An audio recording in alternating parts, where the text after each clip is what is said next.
Classes the living world biology 11th class का first chapter जो है आपका रनिंग है। इसके हम आज के पार्ट में कुछ नई चीजें देखेंगे, कुछ नई चीजें सीखेंगे।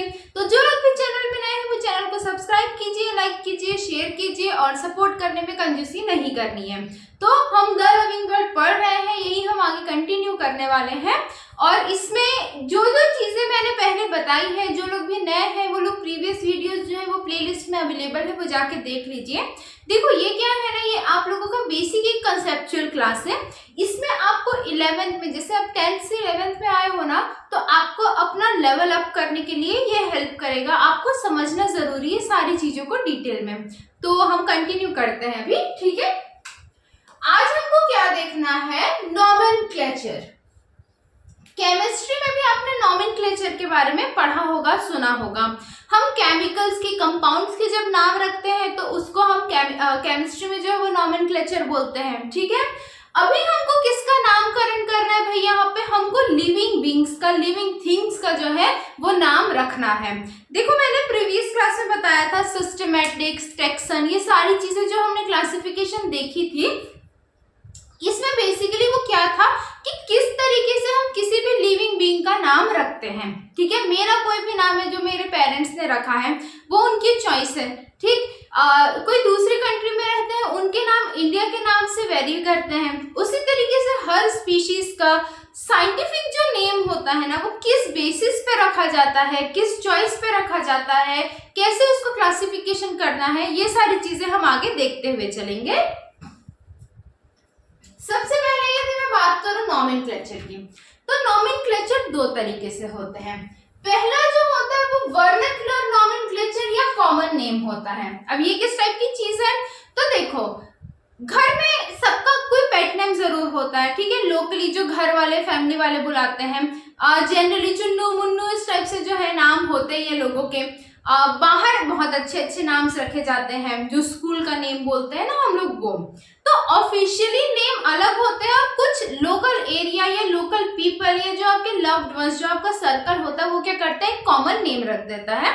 उसी तरीके से हर प्लांट स्पीशीज जो उस पर्टिकुलर नेटिव एरिया में मिलता है, पर्टिकुलर लैंग्वेज वाले, पर्टिकुलर जो लोकल लोग हैं, वो एक लोकल नाम रख देते हैं। उसी को हम वर्नाक्युलर या कॉमन नेम बोलते हैं, ठीक है। जैसे रोज, रोज को गुलाब बोला जाता है, इंग्लिश में रोज बोला जाता है, बंगाली में शायद रोजापो ऐसा कुछ बोला जाता है, तमिल में भी ऐसे कुछ एक अलग वर्ड है, मेरे को एक्चुअली में नहीं मालूम है। तो इस तरीके से क्या होता है ना कि किसी भी एक स्पीशीज का, एक प्लांट का, एनिमल को लोकल एरिया में अलग नाम से जाना जाता है। बहुत सारी सब्जियां होती है जिनको अलग अलग स्टेट में अलग अलग नाम से जानते हैं, ठीक है। तो इस तरीके से क्या होता है कि एक लोकल नेम होता है, वर्नाक्युलर नेम होता है, जो लोकल या नेटिव पीपल्स के द्वारा जो है, पीपल के द्वारा रखा जाता है, ठीक है। वो लोग जो है नाम रखते हैं। अब सेकेंड में बात करो तो होता है साइंटिफिक या टेक्निकल नेम। साइंटिफिक या टेक्निकल नेम, देखो क्या होता है, अब कोई एक प्लांट स्पीशीज है, कोई एक एनिमल की स्पीशीज है, जो भी है वो लोकल एरिया में अलग अलग नामों से जानी जाती है। लेकिन हमको उसका साइंटिफिक बेसिस पे यदि स्टडी करना है, तो भाई यदि मैं कैलकाटा का नाम जाके लंदन में बताऊं तो क्या वो लोग समझ पाएंगे, वो लोग उसको ग्रैब कर पाएंगे? क्या मैं तमिलनाडु से लेके कोई नाम यदि मैं यूएस में बताऊं तो क्या वो समझ पाएंगे? या जापान से कोई नाम लेके मैं रशिया में बताऊं तो क्या उनके लिए कंपैटिबल होगा? नहीं होगा। तो ग्लोबल लेवल पे हर कंट्री के हर लोग जो है उस नाम को जान सके, समझ सके कि हाँ भाई हम इस कॉमन स्पीशीज के बारे में बात कर रहे हैं। तो इसके लिए क्या किया गया, साइंटिफिक या टेक्निकल नाम जो है वो इंट्रोड्यूस किया गया। इसी साइंटिफिक नेम को हम लोग क्या बोलते हैं, बाइनोमियल नॉमेनक्लेचर बोलते हैं, ठीक है। ऐसा नाम जो ग्लोबल लेवल पे जाना जाता है। जैसे मैं एक एग्जांपल देती हूँ, इंसान, ह्यूमंस, ये हम बोलते हैं इंसानों के लिए, ठीक है। मैमल्स बोलते हैं ज्यादा, यदि बायोलॉजी में अपने को जाना है तो। एक्चुअली में मैमल्स जो होता है वो बेसिकली ह्यूमंस के लिए यूज नहीं होता, वो पूरी एक कैटेगरी होती है। बट समझने के लिए जैसे इंसान, मनुष्य, ठीक है, मैन, ये जो वर्ड होते हैं ये क्या होते हैं, ह्यूमंस के लिए यूज होते हैं। तो ये अलग अलग एरिया में अलग अलग चीजें बोली जाती है, लेकिन उसको एक साइंटिफिक नेम दिया गया है जो है होमो सेपियंस। क्या है, होमो सेपियंस। होमो सेपियंस यदि मैं लंदन में बात करूं, मैं इंडिया में बात करूं, मैं जापान में बात करूं या मैं ऑस्ट्रेलिया में बात करूं, हर कंट्री के लोगों को यदि मैं होमो सेपियंस वर्ड यूज करके बात करती हूँ तो वो समझ जाएंगे कि हाँ भाई ये इंसान के बारे में बात कर रहा है, किसी कुत्ते उत्ते के बारे में बात नहीं कर रहा है। ठीक है, तो ऐसे ही सब लोग एक कॉमन नेम को समझ सके, इसी के लिए हमको साइंटिफिक या टेक्निकल नेम लाने की जरूरत पड़ी है। अब ये जो नेम है वो किस बेसिस पे आया है, तो इसके लिए क्या इंट्रोड्यूस किया गया है, बाइनोमियल नोमेनक्लेचर। ठीक है, बाइनोमियल तोड़ के पढ़ते हैं। अब ये बाई क्या है, बाई का मतलब होता है दो, मतलब जो हम नाम रखेंगे वो दो वर्ड से बना हुआ होगा कॉमनली। जैसे होमो सेपियंस में कितने वर्ड है, होमो और सेपियंस, पहला है होमो, दूसरा है सेपियंस। तो इस तरीके के जब दो शब्दों में जो दो वर्ड्स में जो है नाम रखा जाता है उसी को क्या बोलते हैं, बाइनोमियल नोमेनक्लेचर बोला जाता है। अब ये जो बाइनोमियल नोमेनक्लेचर है इसको किसी ने तो इंट्रोड्यूस किया होगा, तो इसको किसने इंट्रोड्यूस किया था, कैरलस लीनियस। ठीक है, कैरलस लीनियस नाम के एक साइंटिस्ट थे, star marked, very important question NEET में पूछा गया है इसके बारे में। अभी जो हम पार्ट पढ़ने वाले हैं ना वो नीट पर्सपेक्टिव से बहुत ही ज्यादा इंपॉर्टेंट है। तो बाइनोमियल नोमेनक्लेचर के जो फादर थे, जो फाउंडर थे, जो जन्मदाता थे वो थे कैरलस लीनियस। ठीक, एक बुक थी इनकी फिलोसोफिया बोटानिका, क्या है, फिलोसोफिया बोटानिका। इस बुक को बेसिस लेके, इस बुक की स्टडी के थ्रू इन्होंने, किसने, कैरलस लीनियस ने जो है वो बाइनोमियल नोमेनक्लेचर क्या किया था, इंट्रोड्यूस किया था। ठीक, किस बुक को बेसिस लेके, Philosophia Botanica, very important star mark question. Year जो है वो कोशिश करना आप लोग याद रख लो, वैसे बहुत ज्यादा इंपॉर्टेंट नहीं है, बट हाँ यदि डीप में क्वेश्चन पूछता है तो वहां पर ये पूछा जा सकता है। ठीक है, अच्छा, कैरलस लीनियस जो थे इन्होंने दो बुक्स लिखी थी। कौन कौन सी दो बुक्स थी जो इन्होंने लिखी थी, ये भी नीट में बहुत बार पूछा गया क्वेश्चन है, वेरी इंपॉर्टेंट। ठीक है, इन्होंने दो बुक्स लिखी थी, पहली थी species plantarum, species plantarum. Plantarum नाम से प्लांट्स के ऊपर लग रहा है तो बिल्कुल सही लग रहा है। स्पीशीज प्लांटेरम इन्होंने जो लिखी थी ना वो प्लांट्स को जो है उसको मेन टॉपिक बनाया गया था उसके लिए, तो प्लांट्स पर ये बुक लिखी गई थी। और सेकंड जो इनकी बुक थी वो थी सिस्टेमा नेचुरे, क्या थी, सिस्टेमा नेचुरे। 1758 में ये बुक लिखी गई थी। ये दोनों बुक्स वेरी इंपॉर्टेंट, मैं इन दोनों को मिला के बिल्कुल 5 स्टार क्वेश्चन मार्क कर रही हूँ। देखो जहां पे मैंने स्टार दिया वो बहुत बार पूछा गया और जहां पे मैंने 5 स्टार दिया वो बिल्कुल गजब का क्वेश्चन होता है। ठीक है, तो ये बार बार पूछा गया क्वेश्चन है, इसको ध्यान में रखेंगे आप लोग। अब जैसा मैंने बताया कि बाइनोमियल नोमेनक्लेचर कितने वर्ड से मिलके बनता है, दो वर्ड से। इसमें क्या क्या होते हैं, जो पहला वर्ड होता है वो जेनेरिक होता है, उसको क्या बोलते हैं हम, जेनेरिक नेम या जीनस बोलते हैं।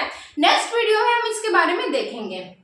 सेकंड जो इसका कंपोनेंट होता है, उन दो वर्ड्स में से जो सेकंड वर्ड होता है वो होता है स्पेसिफिक नेम, या इसी को हम किसी भी प्लांट या एनिमल की स्पीशीज बोलते हैं, स्पीशी नेम बोलते हैं। ठीक है, तो पहला क्या होगा, जेनेरिक नेम, और सेकंड क्या होगा, स्पेसिफिक नेम। ठीक, किसने दिया बाइनोमियल नोमेनक्लेचर, कैरलस लीनियस ने दिया। किस बुक को बेसिस मान के दिया, फिलोसोफिया बोटानिका को बेस बनाया।